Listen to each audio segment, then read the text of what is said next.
Welcome what India needs. We have a very special guest, a person who is truly international,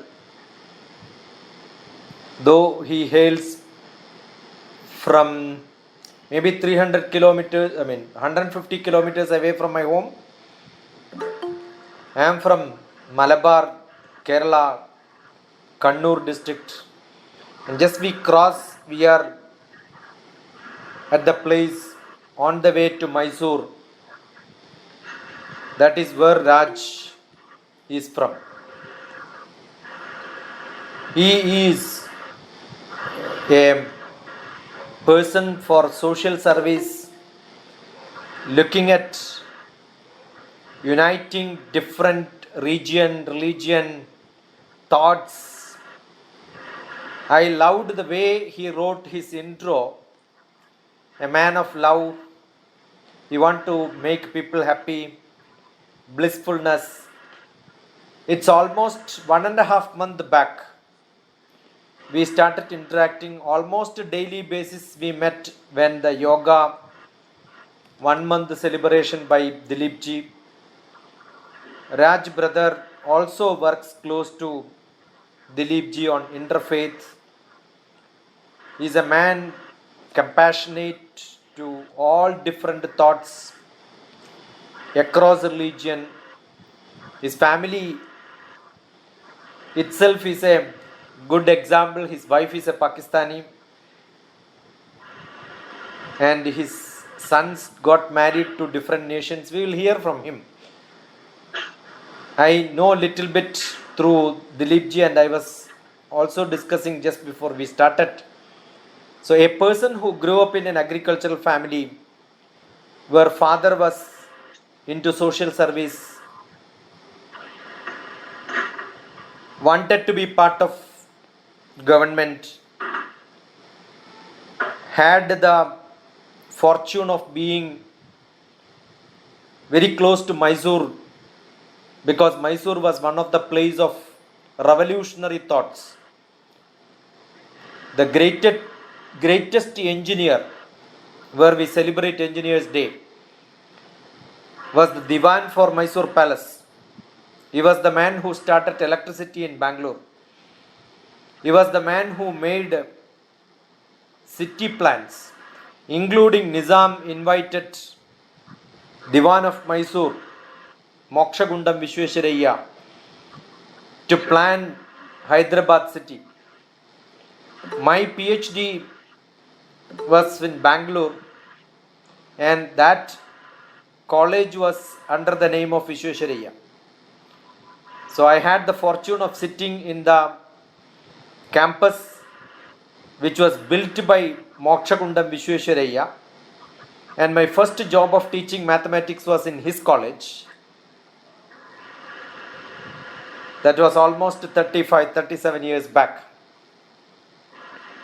I always refer to Mysore Palace for many reasons, because one of the greatest social revolutionary person in Kerala, Sri Narayana Guru, he was into social service because one Dr. Palpu got educated in London. When he came back for a doctor's job, those days Kerala was ruled by Travancore king. He was offered a doctor's job, but I think the salary was almost 4 rupees or 5 rupees.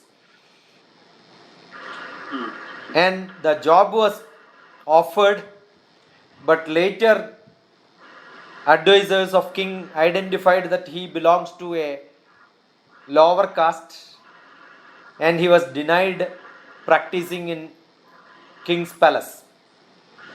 Therefore he left to Mysore, and Mysore king offered him a salary maybe 20 times higher, it was told. And when he was around Mysore palace, Vivekananda met him, and he was describing his experience of what he had in Kerala. Probably that is one reason Vivekananda called Kerala is a place of mad fellows. Mad with religious. I don't know if Vivekananda was alive today, what he would have told. For many of the people who are very much vibrant with religious blood inside them. And that Vivekananda asked Palpu, yes, you are safe with a good salary in a good place, but go back to the land where you belongs to. But no doctor can change social, and he cannot make differences in the society. But the best method is to tie up with a literary person who can write poetry or maybe beautiful scriptures, refer to what tradition we had. Second one, identify a spiritual person. So he identified two people. One was Srinarayana Guru. He was a highly spiritual man. Second one was a poet. He was called Ashan. The name Ashan itself says he is from a lower caste. So one was made the president, the other was made the secretary, and he was overall looking after that. So that is how Sri Narayana Guru Dharma Paripalana Kendra. Now today it's a different vision and mission, but those days they were the people first fought for entry into temple. Why I mentioned this? Many changes happened. If you look at yoga practices today, what we call as the modern yoga, which is not Patanjali's Yoga Shastra at all. Patanjali would have committed suicide if he see yoga today. He cannot even tolerate, because what people are doing is not what Patanjali wanted, not even what is explained in the Hada Yoga Pradipika or the tradition of India. Mysore king was very happy to have gymnastics in entertaining guests all over the world. So he used to get guests from Russia, China, Europe, Germany, all these places. And they also had entertainment of gymnastics. But then he met with the Iyengar's guru. And then they had a combined program, because yoga was not very popular. They were not earning. So they were asked to learn this gymnastics and add together so that they can have a Indianized gymnastics, or maybe a gymnastics in yoga style. So it was a mix of all this. So what we see today is not what we have. So spiritually, yoga, literary, Vivekananda, maybe Satya Sai Baba was 18 years old when Dilip Ji's guru Bhuva was sitting there. Shivananda was there. They were all like satsang. They used to be in the palace. So we have somebody who is from that land, who has also connection with Sai Baba. His group, he was just mentioning. He also has connection with the yoga practices. He also has connection with social revolutions. He also has connection with what tradition I told. Because he belongs to, if we wanted to call it as the caste which I was mentioning, the lower caste, which was Bhagavan Krishna's caste. He was also OBC.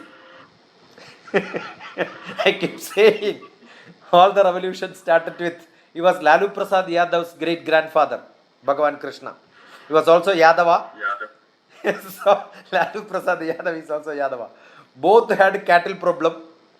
One was looking after cattle. The other fellow is in the jail because of cattle case. Right?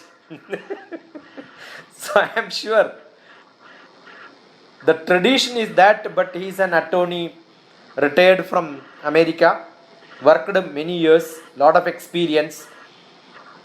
So today we are going to learn from Raj Bhaiya what India needs. I don't think I have taken 10 minutes intro for anyone. It used to be very brief, but today I thought we need a bigger introduction, because he must know what we are looking for. We are not looking for economic growth. We are not calling economists here. We are not calling business people to discuss.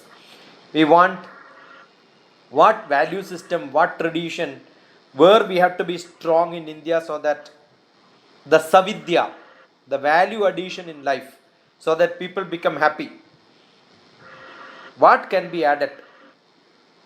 What is your views and experience? Maybe less than 20 minutes we will have dialogue. Then we will open up for others to ask questions. That's how we proceed. We can go up to 8:15 or maybe 8:30 as you like it. So welcome, Rajji. Yeah, namaste everyone. Sat Sri Akal, Waheguru, Salam Alaikum. I pray to all the names and forms of various adoration we give to dear Lord Bhagwan, who has helped us to gather today, to come together as brothers and sisters and have this fellowship. I really prefer for you to ask me a lot of questions. That would help me a lot. I will give a very brief overview of my life. I grew up as a village boy, agriculturist in the paddy fields of a small town near Mysore city. So as I was telling DrTPS, in 1967, when I was about 16 years old, due to family circumstances, we ended up living in a hut. My younger brother was only 1 year old, and then we had to draw water from the well and then do agricultural chores. I was helping mom to milk the cow and those things. So the aspiration at that time was just limited to get a bachelor's degree, help my parents, and then live there. And then we came from minor community. Our family lineage, they're all masonry work. We call the community called Uppara. The salt makers, masonry, that's the background. My great-grandfather was the first one to finish high school. My father was the first one to graduate college. I am not IIT, the moment you think of person working in America, that you think of IT people and doctors and all that. So I didn't come that way. My brother pulled me out of the poverty cycle, brought me to Michigan, and then I went to Eastern Michigan undergraduate school. He supported me for 1 year.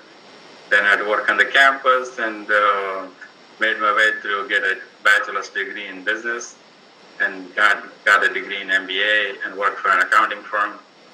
And while working daytime and commuting 100 miles a day, 5 days a week, I finished law school.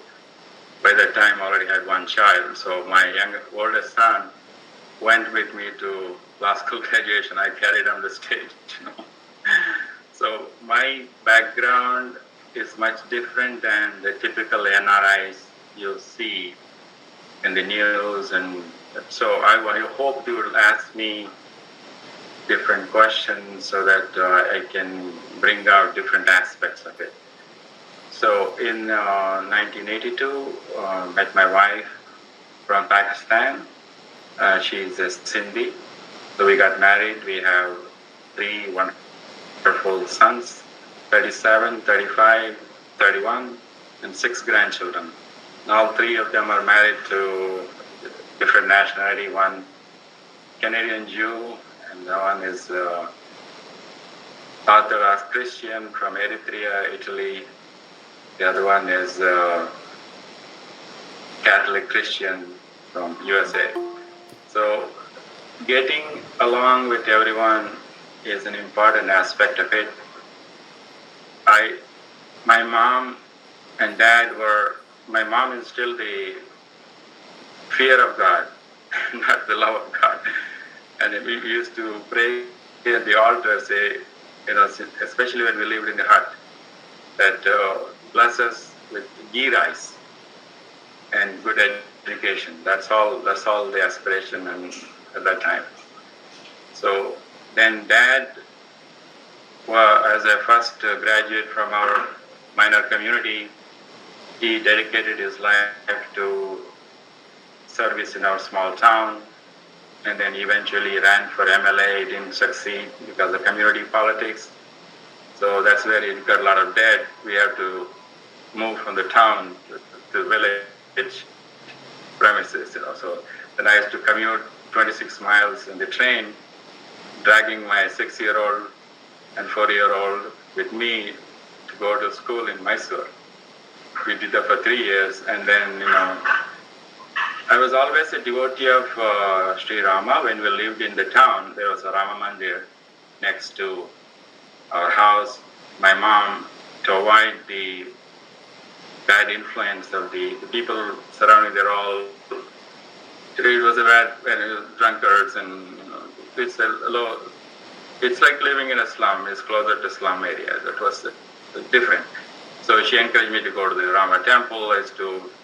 We used to go on Saturdays. I used to carry Rama's portrait, go around a couple of blocks of the village or the town, and people would come and with the lamp, and the people would come and put coins in the oil lamp. We were singing, that. So I grew up like that. So, and all of a sudden I was transplanted to USA. So the first couple of times when my brother had party at the house, used the caveman as count. used to poke fun with me because I didn't know the civil manners and proper table manners. Okay, I will help you make the chicken. So I would tear up the chicken instead of cutting it properly, with a nice table and settings like that. So a lot of transition happened, and then during my university studies, I used to go to Baptist Student Union, where they tried to convert me to Baptist. And then I had a lot of Muslim friends from India, Pakistan, Iran. So that was a big influence on me. And then, although my wife is from Pakistan, she's Indian, she's a Shiva worshipper. So when we lived in Ann Arbor, Michigan, we had connection with, we met Swami Muktananda. So I didn't get a chance to do the Shakti path. My brother did, because they were charging $200 for the weekend intensive. It was just too much. I said, it's okay, I don't need it. So I had darshan of Swami Muktananda. He used to bless with the feather cock, the peacock feather. So he would come around and you just pat it like that. Then my grandfather on the mother's side, he's a big Rama devotee, and he used to worship Swami Ramdas, Kanjangal. So that's how my older brother was named as Ramdas because of that connection. So we grew up in a very primitive way, and then all the tradition. Even one time we were outcasted from our community because something happened in that context. So I had experienced all that rejection and exclusion. I really didn't want to live a long life, and it was. By the way, I failed SSLC. I got only 29 marks in English, so I was left behind 1 year. I failed PUC also 1 year, but looking back, it was a blessing in disguise. Those 2 years, I was able to spend time with my father, parents, and everything. God had different plans, so by the time I was 20 and a half, I was already in the US. So those 2 years was helpful to, we have to do that Matru Rana, Pitru Rana, Acharya Rana, Deva Rana. I think DrTPS will agree with that. So Matru Rana, you can never pay back for the mother for carrying 9 months and, staying up all night and cleaning us from all the 24 hours, always praying for the well-being. My mom didn't know how to sign. She used to put the finger thumbprint. She was only 10 years old. My dad was 17 when they got married, in 1937. So it's all a whole bunch of mix of family drama, and then one of my nieces had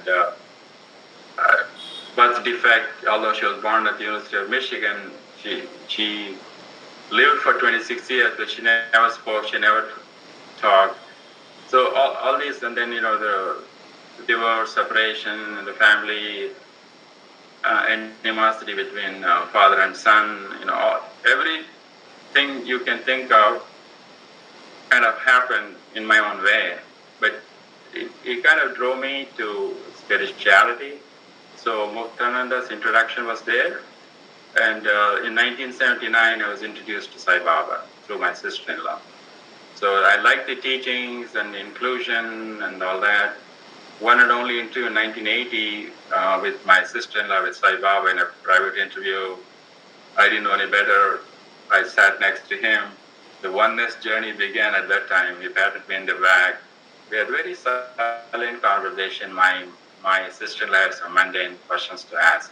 So it tremendously impacted that person of that stature accepted me as who I was.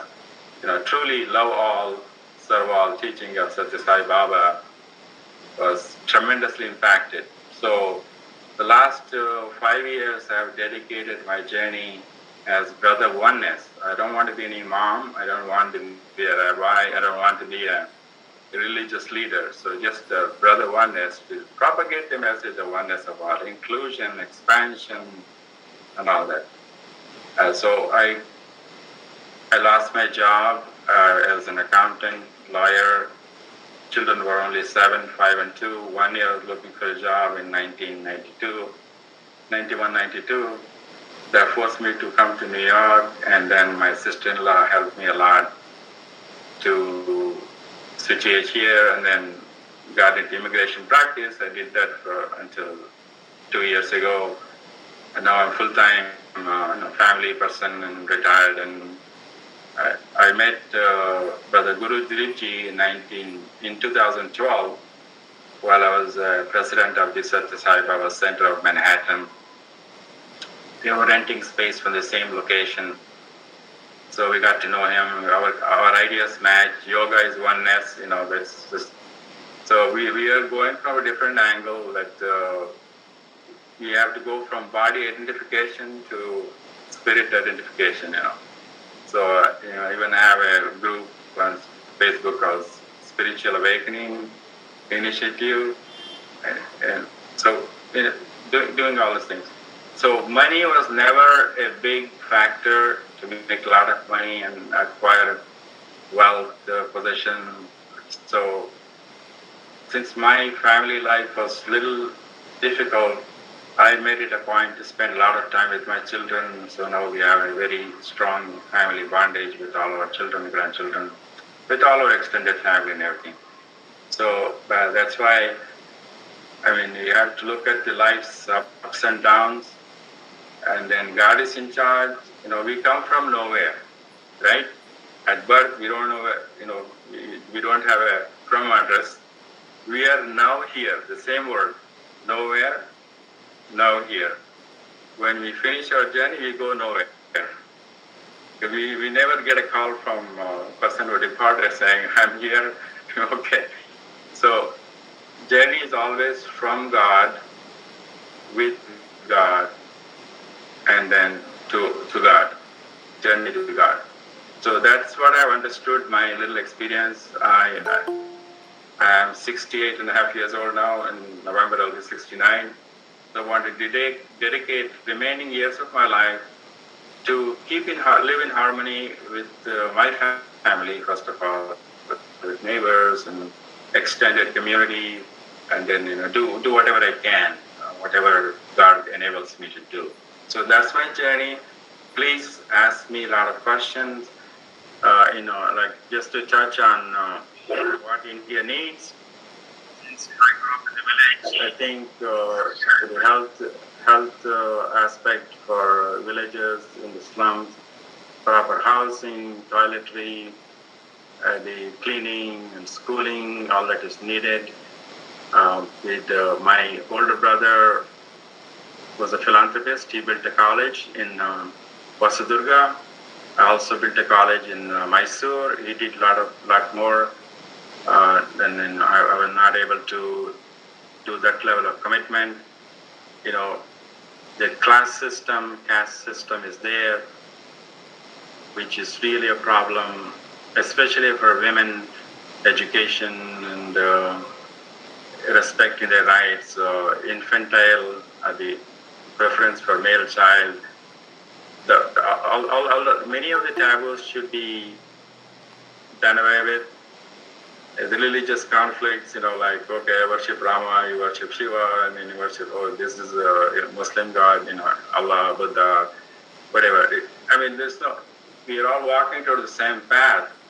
We come from nowhere, we are here, we're going nowhere. It's just that the whole life is only 5,000 Sundays if you live 100 years. Think about it. It's a very short span. Most of us live 60, 70, 80 years.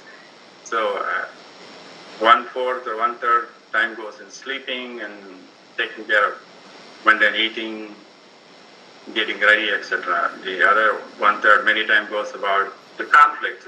He said that, she said that. Just taking it personally rather than letting it go. What I've learned is that you have to forgive, forget for our peace, not for that person's peace. You have to let it go. You have to work it out. Of course, the corruption is a big problem in India. So that is still, I think, although Modi's government has done a fantastic job, still some element of corruption is there. The water shortage problem is there. So to minimize the usage of water, but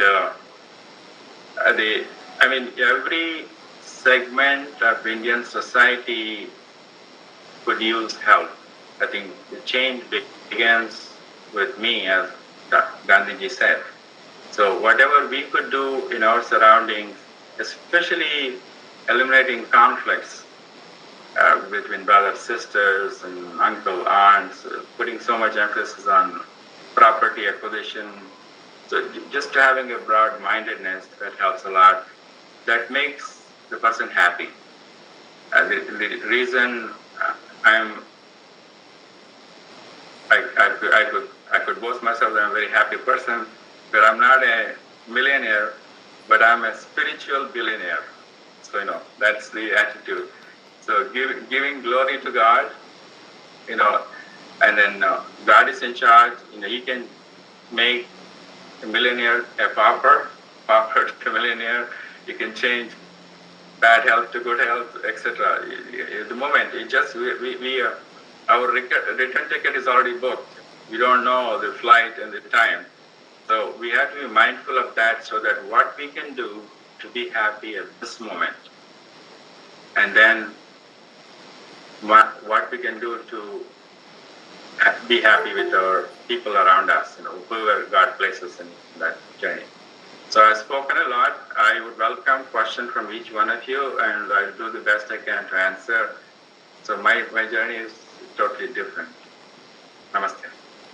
That was a beautiful life journey, not that from theoretical point of view, what he has undergone. Arjide dukkham, veye dukkham, dhanam sarvatra dukkadam. Many people earn lot of money and be in dukkham. But here there is somebody who says relationship, love, family, now here, nowhere. What a beautiful message. It's not God fear. Most of the people had God fear. It's love with God. Some people say that God is nowhere. But that W you shift, it becomes God is now here. So it's only a small difference. If you can understand that difference, it's only region wise, religion wise, people have looked at same shape in different style. Otherwise it is one and the same. So if you can understand that core spirituality, that is what Raj brother is taking to all of us. Probably that is the greatest message. What is that?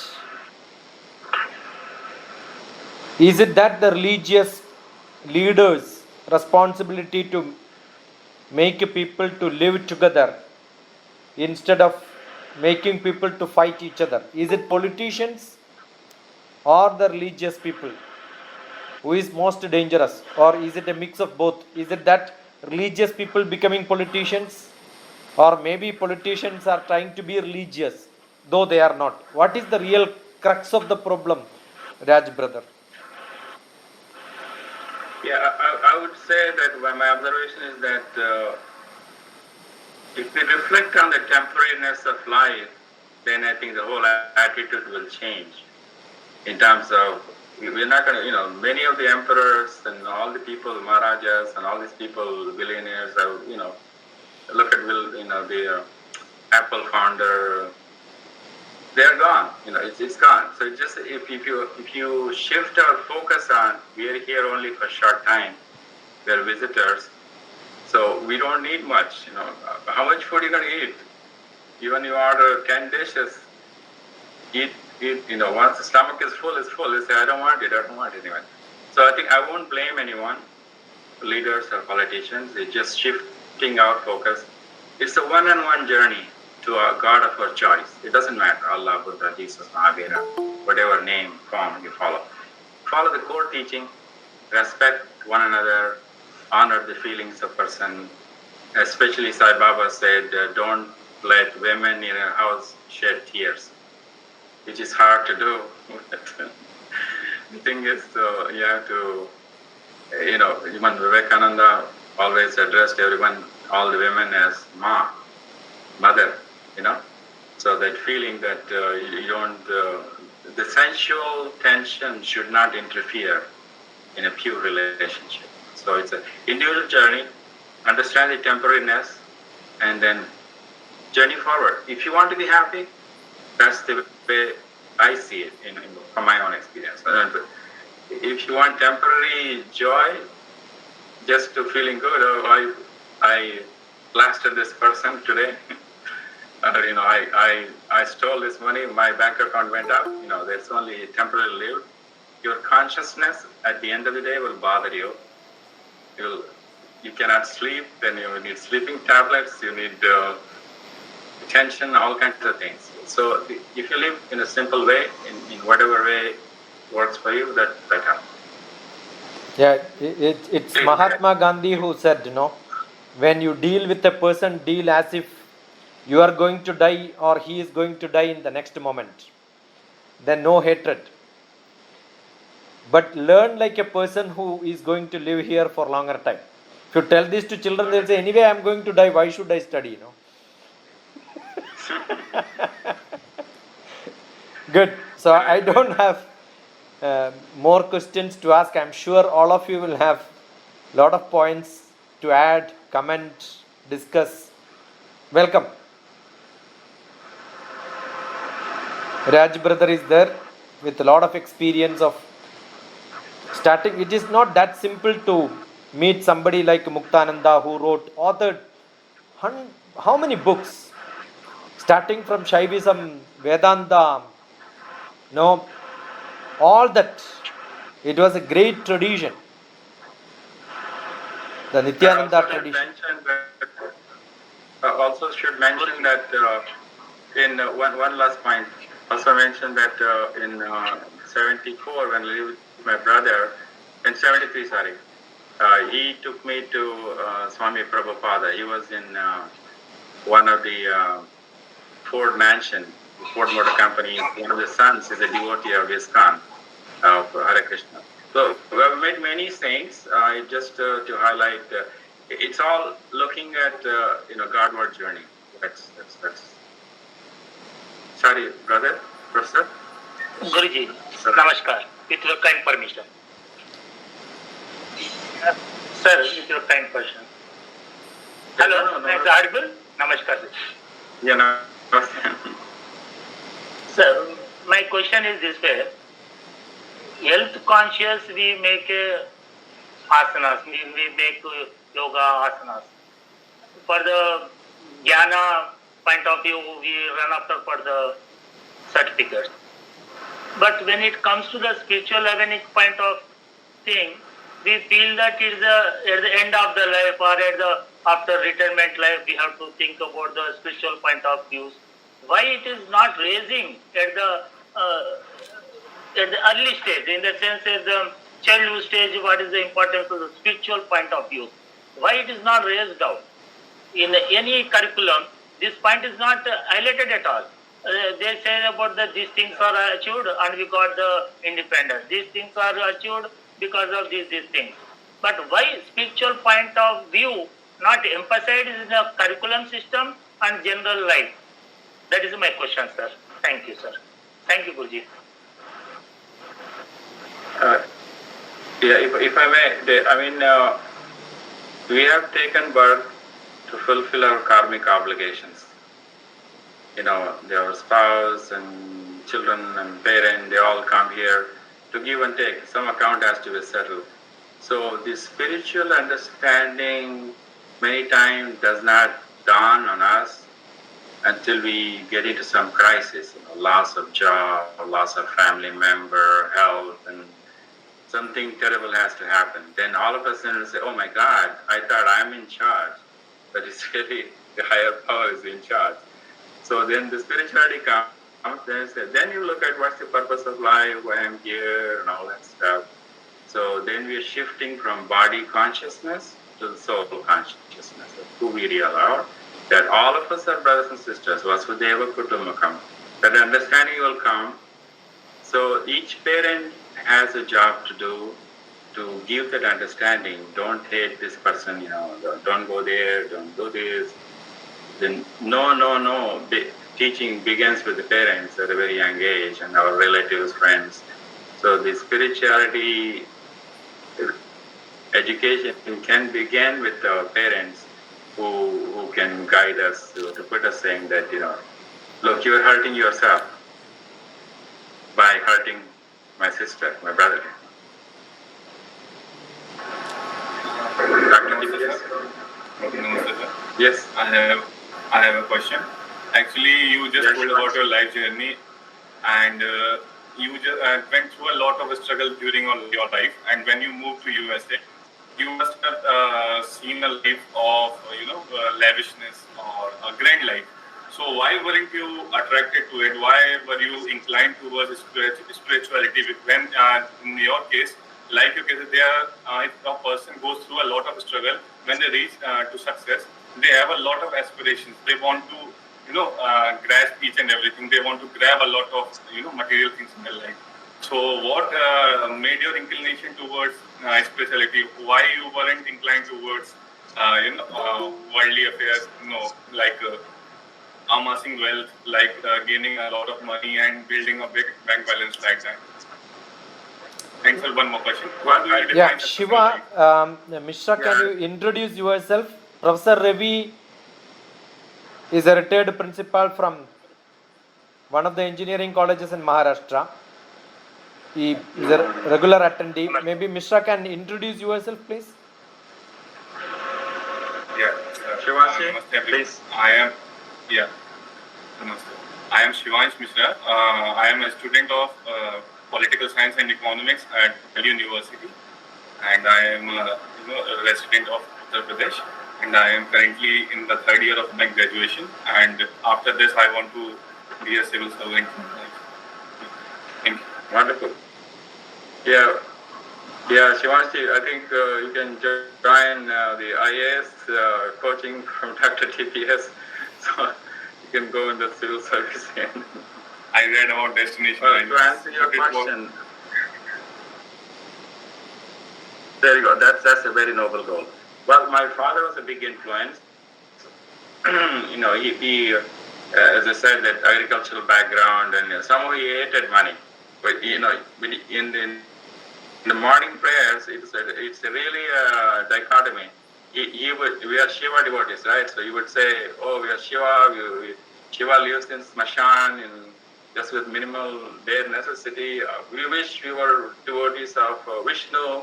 There's a lot of jewelry, alankar, and everything.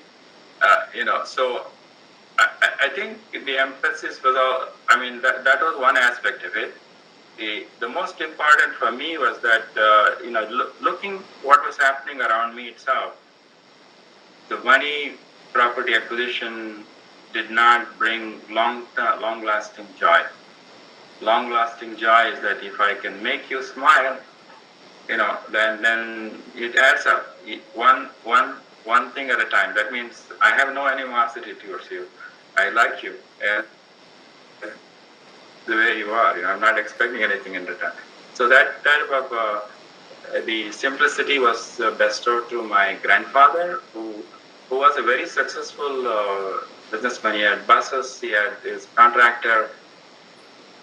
I think his son of 12, 13 years old, he died all of a sudden. Then he turned into spirituality. Anything you're going to ask him, say, God willing, Rama willing. That was the feedback from him. So, I think most importantly about all of this is God's grace. I think this life journey was, I think DrTPS can clarify it further. The soul has an agenda when it's born. So our agenda, my agenda, I think I went to actually the Nadi reading.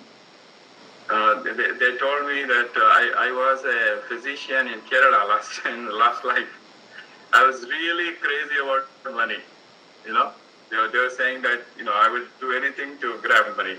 I think this life I have to learn that lesson. Money is not the way. I don't know how true it is, but I was shocked to learn that, saying that I was a medicine man, like the modern, like the COVID, give me 10 lakhs, I will cure you. So, I think it's God's grace, that, Sai Baba, Muktananda, Prabhupada, all those people have given pure love that once Atma Sakshatkara, the self consciousness, self awakening, whatever you want to call it. Even I always have a fight with my wife, saying that, oh my God, we didn't get a house, we're still going to live in a rented house. But I always say, I'm not a millionaire, but I'm a spiritual billionaire. So, but my job, she will say. I mean, go to hell. So, the thing is, I think at the end of the day, children are happy. My children never thought to say they grab and grow. No, you work hard. Whatever God provides you, whatever is to you is to come to you. That no one can take away. So I hope I answered your question, Brother Shivansh. Raj, brother, I want to add a little bit. Yesterday, we were discussing the same point in our Bhagavad Gita session. I can only give when I have. So acquiring wealth is also essential. If I don't have, I will not be able to. Probably Raj, brother, is able to speak like this because you acquired and then you are rich for your cup of tea. So yeah. if it won't be understood, so maybe people who are in cities won't understand this. Today morning I was talking to one of my eldest brother who is around 84, 86. When Raj Bhaiya was telling his father or grandfather was 10th passed and father was graduate. My father has not even seen schools. My mother was a 3rd class dropout. But then my brother was telling, when he was young, small, my father was taking him to somebody's house where somebody died as a courtesy visit. But on the way, my brother told my father, 3 days back, that person who died asked some money to him, but he didn't give. And he asked 1 rupee. Those days, in his pocket, he had 4 rupees. And that 4 rupees, he preserved it so that he can travel to the next city to buy footwear from the village. Expecting that he can go and then get footwear for him, he denied giving money. So it seems father asked him to go back. Now you have no right to visit him because when he was alive, you did not help him. And now he is 86-year-old. Maybe after 72 years, he is explaining this. And he was telling me, You see, most of my lessons are not from gurus, it was all from family. What my father taught my eldest brother, he was telling me today. I recorded the whole thing. It's a great message. If you cannot give something to somebody when they are alive around you, there is no point in being spiritually higher or maybe God-fearing, God-loving and all that. Ena kena prakarena yasya kasyabi dehinaha sandosham janayat pratna tadaivam ishvara pujanam. Somewhere, something, somehow do to somebody to make somebody happy. Not a temporary, but give him a longer happiness. That is going to be most rewarding in life you can cherish. That will add lot of wonderful points in your life. That will be those moments which you create in your life which we can celebrate later. But anything which you did not do, which you wanted to do at some time, will become the biggest curse which you have, which you will remember throughout your life and then feeling, oh, I should have done it.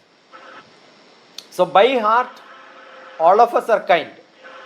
But by brain, all of us are little conjuice. Because we say that this is practical, this is emotional, right? So I keep saying, I have a poetry which is written in which I wrote, let me have another birth in which less of head and more of heart, so that I will see the whole world an undivided earth. The poetry is called Undivided Earth. This book is available on PDF. Raj Bhaiya, you must download it and see. I just got it when I opened. Undivided Earth. So let me have a life without having partition, survey number, boundaries. Everybody is my brother and sister. Great message, Raj Bhaiya. So just one point on that, only you can give what you have. I mean, my desires are very limited. You know, that's why when you have ceiling and desire, you have only $2 in your pocket, still you go and have a cup of coffee and make it 1 by 2. So I know that. Yeah, the idea is to bring a smile on somebody. Karnataka people are too good. When they go to hotel, they will ask 1 by 2 tea, 3 by 4, 5 by 6 and all. It's a normal practice in Karnataka. Else, please. Yeah, somebody else. Yeah. Yeah, please. Can I come in, please? Yeah, namaste. Can I come in, Dr. Raj Bhushan? Ayarji, introduce yourself. Everyone, so that we know who are all. I am PR Iyer from Chennai. I have worked in power companies in India, and I am 77. Very many people go from India to the US at very, very important, crucial stages through so many supports, assistance, scholarships, etc. And invariably, what happens is, America seems to be providing that platform to meet the aspirations of practically good percentage of people. My class fellows have also done like that. And your story is almost akin to what I have heard. What is it? What is the education? What is the culture? What is the making in the US that helps people to reach their potential? And what is it that is lacking in India that does not allow them to get into that group? Let us not blame politics. Let us not blame religion. Let us not blame anything. There must be somewhere something wrong. This is my understanding. 90% or even more of people going to the US, I won't call them successful. They reach their potential and they are happy about it. Why is it not happening in India? Our education is. I think. Yeah. Thank you. Thank you for the question. I think it's just recognizing the merits. You know, it's not based on any other. You know, first of all, we don't have the quota system. You know, like backward class minorities and the Harijan quota system is there in India, which is very good, which helped people to achieve good life for the last 70 years. There's nothing wrong with that. In America, if you prepare to work hard, your talents are nourished and there's always somebody nurturing and pushing through. I think the societal attitude in India is different. The educational institution focused on getting their fees and not if you pay the fee, it doesn't matter you have the merits or not. You can get admission in the medical college and become a doctor, etc. So it's just this recognition of the merits and talents and nurturing that from the faculty advisor, there are coaching classes, there is the various tools are available to help that person to nurture. Like I have to go to English Language Institute because I didn't speak English well. I had to get 75 points. I didn't take TOEFL exam to come here. So that step was done. The coaching was there. The mentoring. Now with the internet, with all the more tools are available to prepare well to succeed here. Nobody is pulling you down here. They give you a push, and that's it. And not say, oh, you are from that class. No, you cannot. You have to put some. Nobody is blocking the way. So everybody is trying to open the door or step aside. So that's DrTPS. Yeah, I think IRG, it's all to do with the international politics of soft power. They believe in soft power. In soft power, it is the ability to attract and co-opt people. That is why people go to America and then become part of that nation. Because they don't even see whether you have taken birth in this land, which color you belongs to, equal opportunity employer. You will see all advertisements are like that. India is not able to afford that because our politics is not allowing. Politics means not the party I am saying. So if you want to develop international economy, international politics, internationally you want to become great, only one method is being soft power. The soft power is where you involve shaping preference of one to other based on the quality. That is what Rajji was telling. Just attract the quality and then say that if you are good, I will take you. But here, even if you are not good, you belongs to my caste, my politics, my person. Everybody says, my people. No. If you can stop that and say our people, I think everything is solved. That is why India is not able to. Because everywhere favorism. Even their own father that do not give. I have seen companies where CEO will not give that company to his son. He will find the CEO who is the best employee in that company and put him as CEO. But his son will have to opt for some other job in some other company. Right, Rajji? Absolutely. That's it. The quality matters. Even if it's my son, I don't care. If he is not good, keep him away. But here, Sharavana Bhavan, whether his son is Sharavana, whether he want or not, he is put as the manager there. That's a problem.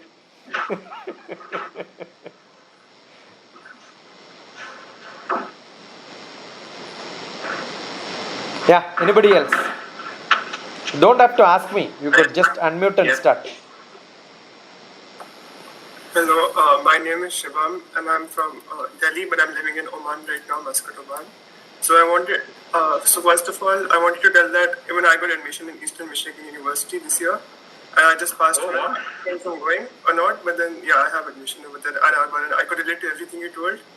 So I wanted to ask that, you faced some hard times in your life. So how did you find happiness in those hard times? How did you get the motivation to keep going and not let those things sidetrack you? It is going back to the prayers, and it has not been easy. Sometimes it would be several weeks, months. You go through the transition, especially during that 1 year looking for a job. I sent out 5,000 resumes. It was just not cutting it. It's just keeping the hope and surrounding people who give you positive feedback. My wife was a big source of strength. She didn't abandon me and then go away to say, okay, you're not making money now, we are done, So that was a blessing also. More importantly, I think when you go to sleep with all those worries, next morning is next morning. You wake up and then some new thought will come into play. you read a quote. Now with the internet, with so much inspiration, you can listen to a lot of motivational talk. And DrTPS also has many motivational talks. Now you have the WhatsApp connection to him, so you can reach out for inspiration to unclog the blockage, whatever is blocking you. That maybe that one small thing is blocking that part.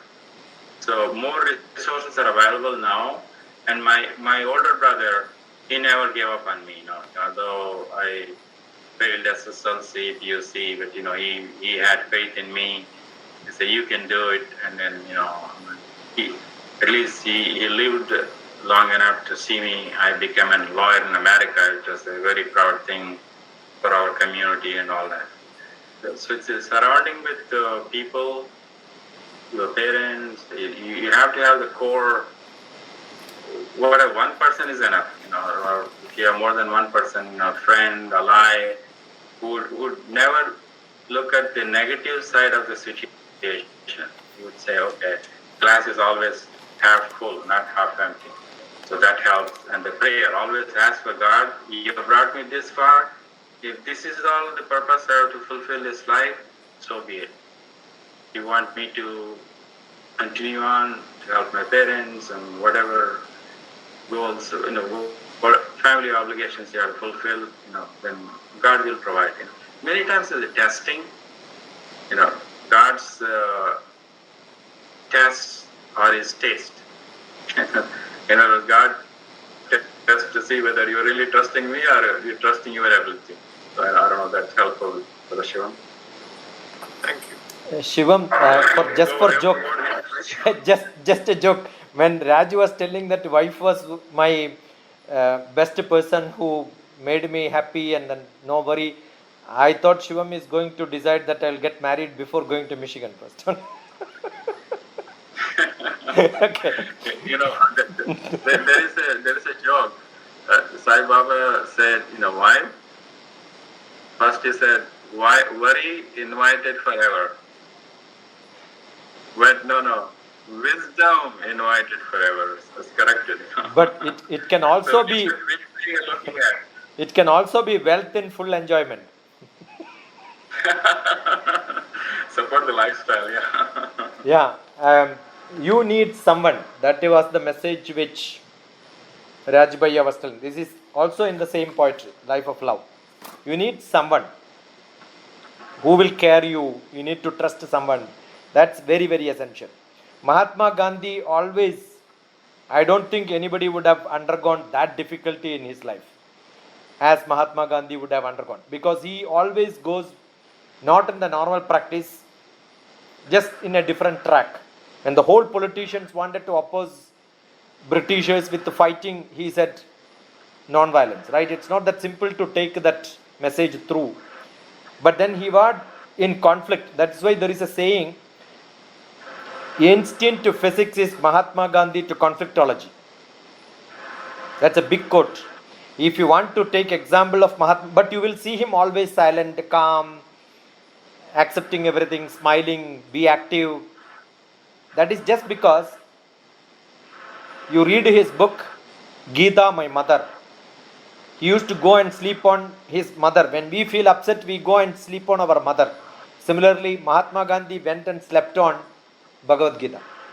So you need some, either it can be a textbook or it can be a person, it can be somebody else, where you find that trust. Trust is more important. And then take that light from him. So I'm sure that path will be shown. And don't believe that what you think is what God will give you. What God thinks you are eligible, that is what God will give you. So if you don't get something, don't need to be upset. You know that God has reserved something good for you. But action is more important. That's what the whole message of Bhagavad Gita is, be active. Don't be idle and say God will come and give you. You have to be active. Look all opportunities and then keep on acting. 100%. 100% performance. Then God will start giving something. What are you doing in Oman? Are you I'm working? studying over here. I finished 12th over here from a CBSE school only, Indian school. Okay. That's good. You will bring Arabic language also to the table, so that's a big plus. So one last point is that on the cut out the negative people, no matter how long they have been with you from childhood friend, maybe at some point you have to depart. So if they are giving you negative feedback, they're saying that why did you do this and start criticizing, you have to cut it. Put your faith in God, and especially mom and dad really helps you. They are the core strength. They want to see you succeed. They are with you thick and thin. So it's important to get along with your mom and dad and get their blessings. Parental blessings. If you don't get that, then suffering down to come down the line. Yeah. Anybody else? I have one question. One question for DrTPS Sasikumar sir. No, we will have discussions later. Today's day is Raj Bhushan. If it's too short, yes, with his permission. Yeah, fine. Can you please? No permission. Sir, I just heard your TED talk on YouTube, and I heard that you said live life with full enjoyment. And being a student, it involves a lot of struggles, a lot of hardships in life. And also told about learning with enjoyment.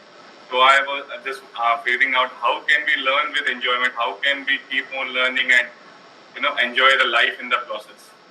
See, a trekking, mount climbing is a very difficult task.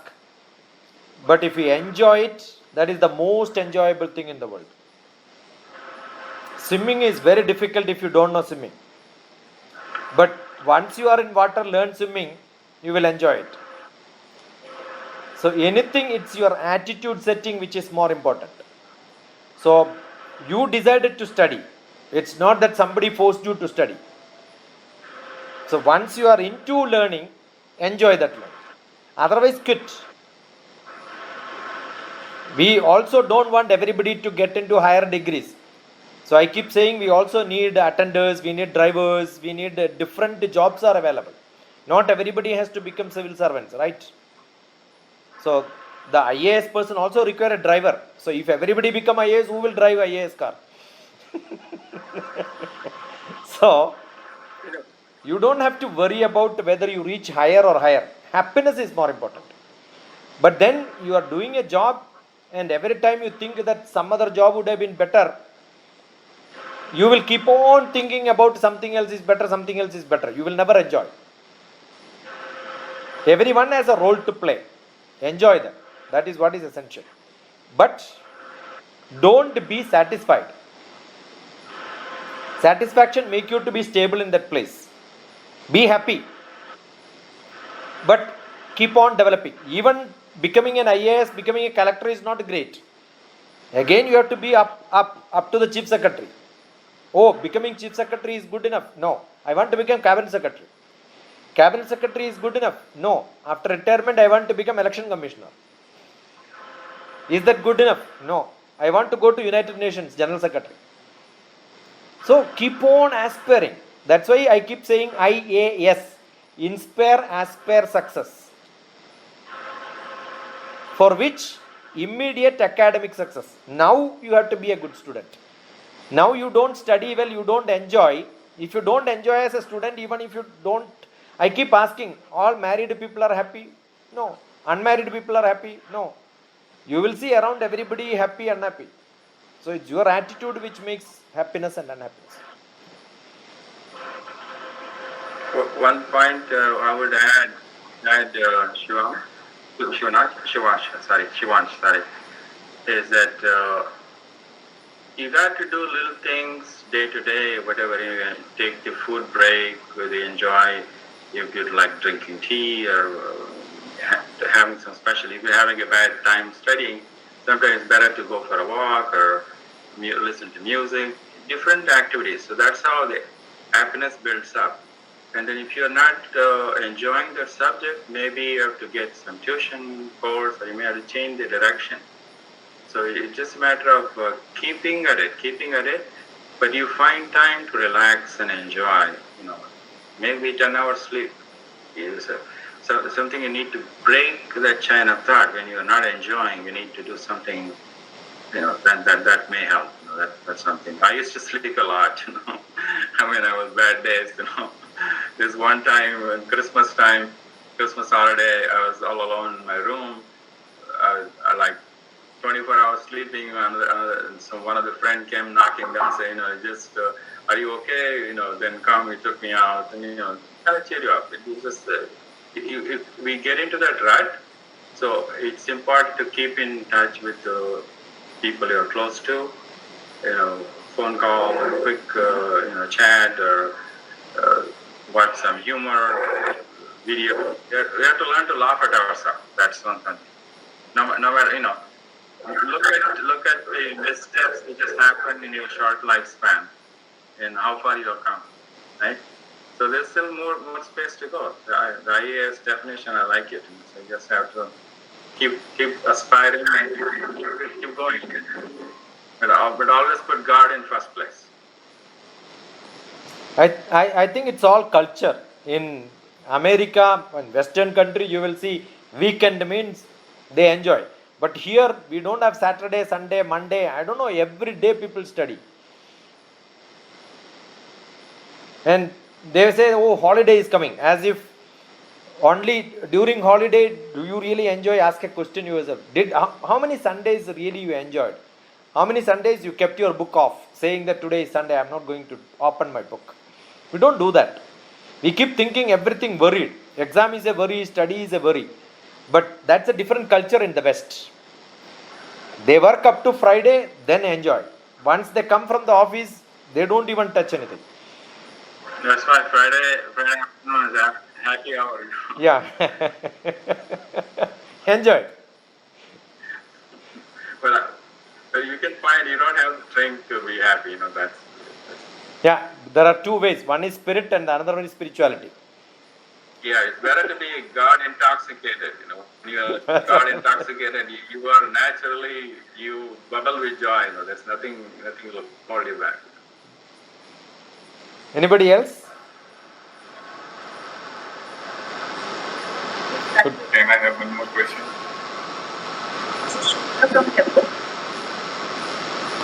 Yeah, Dr. Yes, Suchita, please. And it's nice to know about your life and know that you have the idea to break the barriers and you could do that. That was the greatest thing when some of us. See, youngsters, including me, a lot of people have similar ideas. Either they are born privileged or not, or either they are born and they don't want to use those privileges. There are people like that. I'm a privileged child, but I don't want to use those things. I want to work for the society, and definitely I got inspired from your story. And how can we develop our system to join more people to this idea of breaking the barriers of caste, creed, strata, financial, or whatever. First thing I got is merits should be valued. What else can be done? Yeah, well, we are our best example to our children and to the people in our life. So, through that process, I don't like the idea of converting. That's not the right word. We cannot give a lecture. We cannot say do this, do that way. Or this work for me. Who the hell are you? It doesn't work that way. In a subtle way, like in my own family with different and my daughter-in-laws from different faiths and everything. Respecting, honoring, inquiring about to make them feel inclusive. I think that goes a long way. And if God provides different platform to share that message, is one thing. It's an individual journey. It comes down to what you want out of life. You want to be happy? Okay, your happiness. How are you going to define your happiness? Whether money, bank account, and or postponing happiness for a future day. Going on vacation, as DrTPS said. So tomorrow is not guaranteed. We don't know we're going to be around tomorrow. All we have is this moment. So you enjoy your cup of tea. Make peace with the person who said harsh words. That's okay. Even a bad mood, that's okay. That happened. Little things goes a long way. I think then God will give you the energy. Give us the energy to what did Jesus say? Be the light in the world, right? I mean, that's that. Even Prophet Muhammad talks about. I think another religious leader maybe. First he said, light is in me, I am in the light, and then I am the light, so like that. As our consciousness elevates, so we are more joyful, and we don't have any regrets with our own life. I wish I became a commissioner of immigration, I wish I was a senator, I was a congressman, whatever. So the desires has no end. You just have to be contented. Contented living is the key. So that ABC, always be cheerful, always be contented, always be careful. So this ABCs helps a long way. What to do with all worried about your contentment? You can cut off, then slowly your circle growth reduces to a small point. And then how to grow it back. That is the biggest problem as we youngsters face. See, when you grow in spirituality, you don't want that chit-chatting. Definitely. Yeah. Be quiet. You have reduced number of people of like-minded or not like-minded. Right. How can you grow the circle? That was my question. I understand. Being in satsang, being in the right group of people who have similar mind, attitude. Now with WhatsApp group, with whatever temple or church you go to, wherever you feel comfortable, you be there. You're not comfortable, you walk away from there. You can always block the contact, right? So we don't. I can mute right now. That's it. I'm talking too much. DrTPS can mute me. That's it. The conversation stops. The idea behind it. So I wouldn't be worried about all those things. Enjoy, where you are, what you're doing. Today is today, tomorrow is tomorrow, and then and also give room for others to grow. The moment we put a constraint saying, the person is talking too much, or I didn't like that idea, then they try to defend. It becomes a problem. As opposed to, you are right, let's think about it. My parents and my grandparents and myself created a life which is different from the society, which is extremely different from the outlook which we used to be from. So when you come across, there is one single person who will nag you down, who wants you to pull the leg and calm down. How can you climb up the ladder? This how to see. Talking things is okay. You can talk definitely. Then you cannot be socializing. I come across such kind of a conflict in my life as well. That's why I wanted to answer from somebody who has gone through all these kind of things. That's a thing. It's a working process. I don't say I'm reached that level. The next moment, some situation can come to disrupt.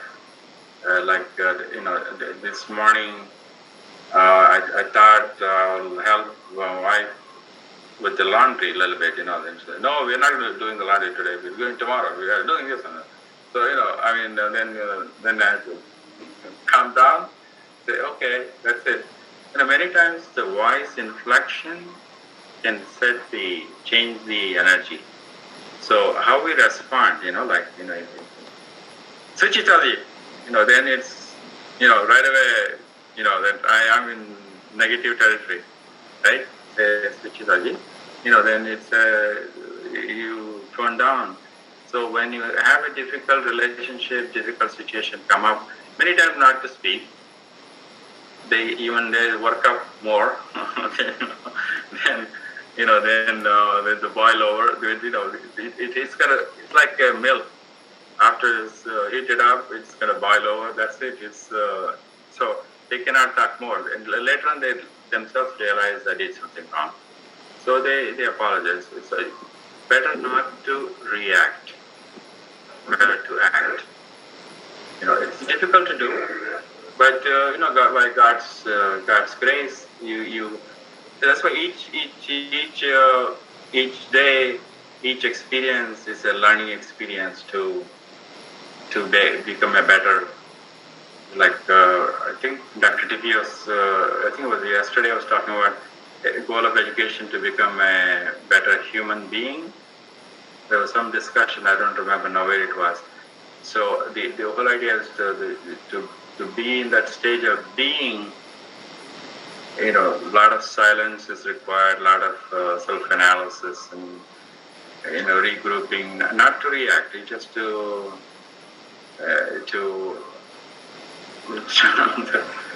you just smile. Then many times the tension goes away. You will say. So sometimes I have also got the negative reactions. Say, what the hell are you smiling about? You're laughing at me. So no, I'm sorry, I didn't mean that way, then I try to, so you never know. God is teaching lesson every moment. It's just a work in progress, and hopefully at the end of the day, the Upperwala is satisfied. That's all. I think our mythology says Sama, Dana, Bheda, Danda. Love is the first one. If that doesn't work, probably you need a Samaveda and all that. And if that also doesn't work, today you don't give it Danda. Biggest Danda is ignoring. That's what Raj Bhaiya was telling you, mute him or maybe get out, quit, don't answer, block them. All that possibility is Danda. The biggest Danda is that. So accept, either love them. If you cannot accept them as they are, if not, ignore them. That could be the best methodology. That is the highest diplomatic activity. Nobody wants to be rejected. See, the thing is, fear of rejection is that is the highest hurt we can impose on a person. Harsh words is there, right there. But if you ignore, if you just don't react, then you put the other person in a turmoil. They have to, why did he do that? Why aren't you answering me? This and that. Especially, teenage, when you first time fall in love and all that, it happens a lot. A lot of bickering. Yeah, good enough? Yeah, Raju. Ashaji? Sir, I wanted to ask you, what is the meaning of light and loving light and spreading light? Because I searched it once on the internet and it was saying broad definitions like it's charity, it's not doing wrong things, it's being kind. So what is the meaning of light? Yeah, the definition includes all of that. More is to me personally being at peace within myself. If I'm contented and peaceful, that radiates. Then I'm not sending negative vibes. So being in that space, being in that energy field, so the light. So when we are calm and collected and composed, then it's easy to send the light. The other person sees only the positivity. We're not contributing to the negative energy. So I hope that helps. So many times the terminology is confusing. Based on our understanding, our Oxford Dictionary meaning, we give a meaning to that may not be entirely the essence of all that spirituality, all of this is be happy, make others happy. So whatever gets you there, eating rasgulla this afternoon makes you happy. Fine, then share the rasgulla with whoever is there. Give them a small piece. Like it's just an example. That's whatever. Yeah. Shivam you want to leave this satsang with light heart or heavy heart? Light. So sometime looking at the meaning, easiest way is to look at the antonym. So sukham is understood only when you know dukkam. Kham is the space. The space becomes su, becomes light. It becomes du, it becomes very heavy. That's why heavy hearted, right? The feeling was not acceptable. So there is all chance of getting heart attack. So being lighter, no heart attack, it just flows. Good. Yeah. That's why you have the light beer, right? Light beer, everything light. Everything light. Diluted. Also, remember, pleasure is always an interval between two pains. So it's just transitory, this. So you have to reset the button constantly. You have to. Earlier he was telling you must take a break in between. Rest belongs to the work with no eyelids to the eyes. If you don't close your eyelids, your eyes are not safe. So you need rest sometime. That enjoyment you should have. Always opening eyes, it's dangerous. You must also close sometime. In between. Yeah. Asha had something. Yeah. Guruji, it has been a really pleasure listening to you. My question is very simple. As you told about your experience with Nadi Joseph, you told that they told that you were an Ayurvedic practitioner in Kerala long ago. So, Greedy. do you really believe in past birth? Having acquainted with so many spiritual masters, I think you could answer this. Past birth, as you sow, so you reap. So the idea is that whatever action I put out or inaction I choose to take has consequences. So unless, as DPS teaches Bhagavad Gita, we have right to action but not to the rewards. So the past life, future life is created by this give and take. The whole life is about give and take. That when I said Matru Rana, Pitru Rana, Acharya Rana, Samaj, the Rishi Rana, Deva Rana, like that, right? So as we do, even when I'm conversing with you, Asha ji, if I use hurtful words, I am creating a negative karma.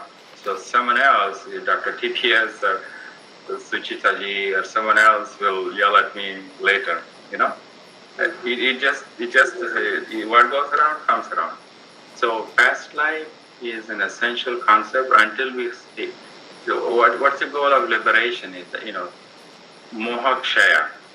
When the desire cycle completely ends, and we only become an observer as a sakshi bhuta, that you're only witnessing what's happening, but at the same time you're not taking action. Then also you're creating karma, like the Mahabharata story with Bhishma, Drona, and all that. They closed their eye when Draupadi was being disrobed. So they also face the consequences. So the past life is bad. But I wouldn't put too much emphasis on what I did in my past life. Is that all I have is today. All I can do is work out my problems with people in my life. Whether it's brother, sister, neighbor, boss, whoever it is. So I think DrTPS can shed more light. Is more wealth of knowledge. Nadi Shastra, I went. My brother had just died. He was 45 years old in 2012. So we were somewhere in Tamil Nadu. This one place, Kovalam, that one temple. They all you have to give them year of birth, and then they ask you some questions about. Okay, I mean they bring out relevant and they ask you, was your father's name is this, father mother's name is this, and you have the spouse, and some basic questions. They're trying to narrow down your nadi. It may not be true. My nephew's case, it was not true at all. And then another relative, it was true, right on point. So it's just a tool. The thing is, if mind is being disturbed, you have to look at why is it being disturbed, when it started being disturbed. So what there the solution is. So I won't worry about past life and future. Just enjoy the moment, and then make your parents happy. People in your life, they should not feel that, oh, Ashaji has come again. Oh my God, they should, they say, oh yeah, I'm glad to see you come again. Then everything will work out. God will be happy. DrTPS, past life. Comments on past life. I think she has read my poems. She heard me many times. We had discussions also. Asha had same point discussion. So yeah, somebody else. Yes, sir. Shivan, I have a question. Yes, sir. We all have our self-fulfilling prophecies. We all believe in something and it happens. Like Henry Ford once said, whether you think you can or you cannot, you are right. So we all have that prophecies in our mind that, like I have, that I won't be able to study in one go for more than 45 minutes. So how to break these self-fulfilling prophecies we have in our mind? Like Dr. Raj Bhushan must also have, like when you were living in that life of struggle, you must have some prophecies like maybe I won't get above this in life, or maybe I will be stuck in this, poor life, something like that. So you must have, risen up to above it.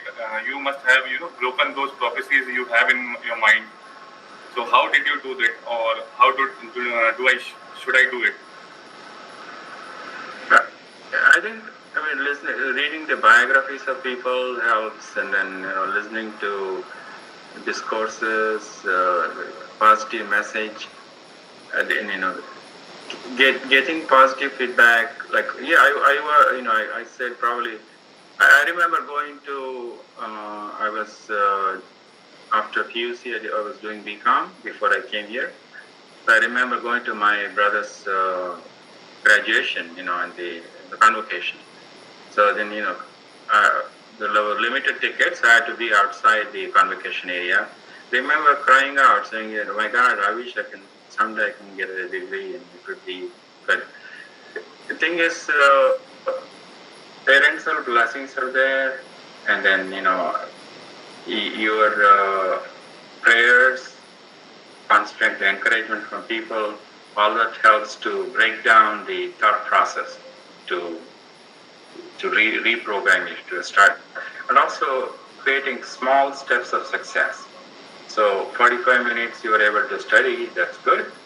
Maybe studying an hour and a half is not your cup of tea. You repeat the 45-minute cycle after taking a break, enjoying yourself. And you really have to unlearn your negative thinking in terms of, I cannot do this. It's only, I am possible, not impossible, right? Impossible word, you break it down. I am possible, not impossible. So you just have to, when I arrived in USA in 73, I start writing, I can, I will, I must, and starting next to my name, BBA, MBA, CPA, like that, I used to write it. And then when older son was born, I used to make him repeat when he was 2 years, 3 years old. I will, I'm sure. So that's something worked for me. So again, it's just blessings of elders and God's place. So just the fact that you are looking at that, saying this may be a stumbling block, that is a long step. Anytime you're solving a problem, the biggest thing is identifying the problem. Once you identify the problem, the solution will be there. So the Henry Ford quote you mentioned, all of these things. So you just start shifting your focus on what can be done. Never stop looking at what cannot be done. I hope that helps. Persistence and confidence is the key to. Yeah, persistence is the key, right? It doesn't matter how many times you fall. How many times you get up is the key. The fighter, the famous fighter, Muhammad Ali or somebody said that. So I failed SLC. I should quit there being a farm boy. Somehow God made me go through that step, and I lost job 2 different times at the peak point of the career. Again you have to start all over again to become. God will walk you through the path. Remember, the darkest hour is early morning hours, right? The dawn, 4 to 6. So when it's really dark, the light is just around the corner. You may be just few steps away from where you need to go. So just your goal of becoming an IAS officer or social worker is just there. You're already in the senior year. You're just getting there. You should not look back at your journey. You only look ahead. That's why it's called. In the car you have the rear view mirror. So you just look at the front window. You don't keep looking back saying, "Oh, I didn't do this. I only studied 45 minutes." No, that's not it. The fact is that you're already in the third year college. You already made it. You just a couple more exams, you got a degree. Then whatever the next goal is, keep moving that way, as DrTPS said. I think Shivansh, when we take the quote of people, when we take the quote from people like Henry Ford, you must understand the context in which he must have spoken this. He is the man of technology management. He was employing people per dollar per time. And he don't make people to do the whole job. Only cut piece job was given. Even if you want to make a wheel, only one part of that is given to him and he is continuously has to do. But then that technology was proved. Therefore, Henry was a great man of technology management. But that chapter is over. Immediately the social aspect came. People should not be made to work like robots. It did not stay longer. So I don't think after that humanitarian grounds came in the factory, Henry Ford's most of the quotes became invalid. Our problem is we keep quoting those people just because they told something in some context at some point of time in some place. The other day also we had a philosophy professor. He was mentioning the quotation of a great person saying India is the best land. But the second line says that for a different purpose for which he intended to do. But you read only the first half and then say he was a great man who spoke very, very good thing about, assume that somebody says India is the best land for maybe all the thieves. You don't read I am not quoting that exactly the word, but you don't read the thief and then say India is the best place. That's not. So most of the time, contextually it should be understood. You will see today, we have Vishaya Daridryam. People don't have sufficient stuff to speak. So what do? They take somebody's quotation and then keep talking. Other day, I remember one of the Gulf radio mentioned one of the quote is from Kalam. Immediately I telephoned and told him it is not from Kalam, it is from Vivekananda. You will see most of the youngsters speak about quotations from Paulo Coelho. most of them are from Indian origin. You give me all the quotations, I will tell you where is it from India. Understood? Because people don't read this, they read this and then told. That's where the problem is. So I think that contextually it had a meaning because he wanted people to work, not the whole job. He wanted patch job to be done, and they were paid for that moment. They can't even get time to remove their sweat. It's like a mission they were working, robots. So that was technology management which did not stay for longer. At his time it was good, but not today. Today, if somebody does it, they will be in jail. If Henry Ford was alive, he would have been into prison for making people to work like that. Yes, no more sweatshops. Yeah. But sir, it can be applied to us as well, because likewise, if we develop our mind that I can't do this, then our body will behave in a way that we won't be able to do that particular thing. So if you change our mind, if there is something we can't do, we change our mind, we try something else, try different technique, then maybe we will be able to do that. So it can. I just quoted it because I could inculcate it in me. No, it's true for whatever you wanted to take it as your, but it's not. See, tomorrow onwards, if I want to work in the field for 8 hours, I will be sick in 1 month. But you ask me to speak for 10 hours or 24 hours or 48 hours continuously, I will enjoy. But a man who is working in the field, ask him to speak for 1 minute, he will start trembling and falling out. So, it needs lot of practice. Bhagavad Gita clearly says, Abhyasena tu kaunteya. But again he says it is not that easy, it is as difficult as holding the wind. If you practice, will you be able to hold the wind? Everything cannot be done, right? There is some limitation in all of us. So we must understand what is our limitation, that is our realization. Yes, sir. Yeah, good enough. Shall we call it? Reviji, you have got a good question? Yeah. Sir, may I ask question? Yeah, fast. Yeah, please. Namaskar, sir. Namaskar. Sir, future depends on present and past, or past, present decide the future. This always gets a confusion. People used to say, our elders used to say, your talarata is like that, your destiny is like that. That confusion arises.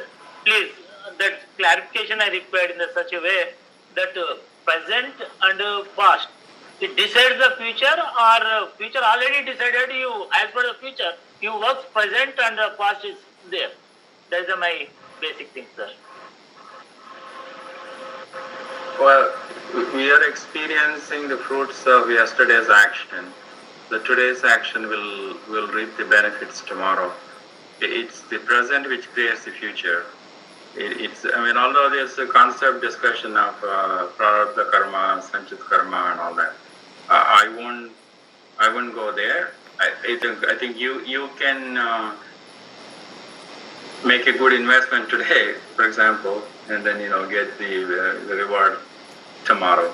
Same way, I do something illegal today, so tomorrow I'll get arrested. That it's just the thought process is going on in my mind today is the creation of all the vasanas I've acquired over many experiences. So the present, everything is a seed. That yesterday's seed created today's activity. What we are coming together, what we are discussing, all these things happening for this an hour and a half time.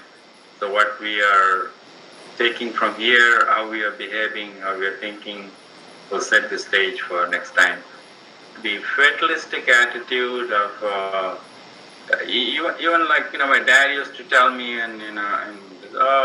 your destiny is to become an agriculturist. You stay here. That programming is there. That happens. It's not their fault. It's just that's what they grew up with until they're educated, they are outgrown their limitations. That's all they can do. So, we cannot blame our elders or other people who share their wisdom in their way. It's up to us. We create our destiny.